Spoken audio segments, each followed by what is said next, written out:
Assalamualaikum warahmatullahi wabarakatuh. Perkenalkan, nama saya Tatan Fatmailora dengan nomor NIM 2022600105. Saya dari kelas 1C program studi psikologi.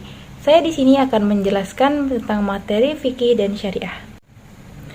Fikih secara bahasa mempunyai arti pengetahuan dan pemahaman terkait suatu hal.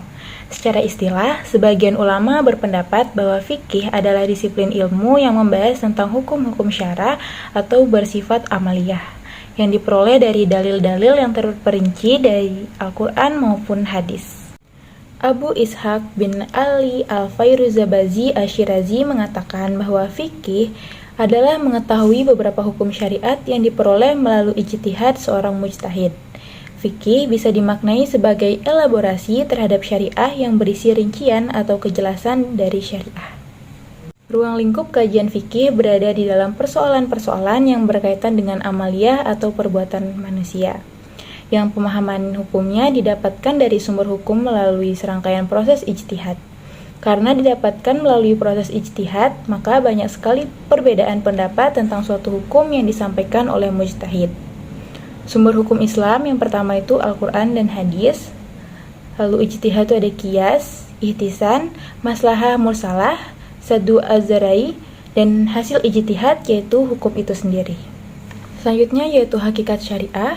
Ibnu Hazim dalam kitab Al-Ihkam fi Ushulil Ahkam berpendapat bahwa syariah adalah nas atau teks yang tidak multitafsir yang terdapat di dalam Al-Quran, nas hadis, nas yang didapat dari perbuatan baginda Nabi, nas yang didapat dari takrir baginda Nabi dan ijma' sahabat. Dari penjelasan barusan, syariah bisa dipahami sebagai segala tuntutan, perintah atau larangan yang diberikan oleh Allah Subhanahu wa Ta'ala kepada hambanya, baik dalam bidang akidah, amaliyah atau perbuatan fisik dan akhlak.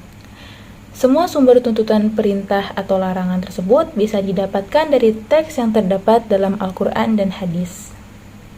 Selanjutnya ada hubungan fikih dan syariah. Fikih dan syariah memiliki hubungan kausalitas atau sebab akibat, serta hubungan antara keumuman dan kekhususan. Karena ada syariah, disitulah ada fikih. Ini bisa dilihat dari poin yang akan saya jelaskan. Yang pertama, objek kajian syariah sifatnya lebih umum karena mencakup akidah, perbuatan, dan akhlak manusia.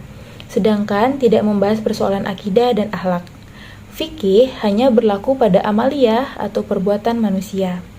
Kedua, syariah bersifat absolut karena memang hakikat syariah itu diterima begitu saja sesuai dengan apa yang dijelaskan oleh Allah Subhanahu wa Ta'ala, taken for granted. Sedangkan fikih tidak memiliki sifat absolut semacam itu karena merupakan temuan dari ijtihad masing-masing dari mujtahid. Perbedaan pendapat pasti ada dalam memutuskan sebuah hukum fikih, dan Rasulullah tidak mempermasalahkan hal tersebut karena ia menganggap keduanya sebagai sesuatu yang bisa membuahkan pahala. Yang ketiga, syariat menggunakan bahasa yang terkadang lebih umum dan membutuhkan yang rincian dari sebuah perintah atau tuntutan. Sehingga disinilah peran mujtahid untuk menggali sebuah hukum. Contohnya, kewajiban sholat adalah syariat yang dijelaskan nas Quran, sedangkan teknis pelaksanaannya dijelaskan oleh teks hadis yang bervariasi dan dipahami berbeda oleh kalangan mujtahid.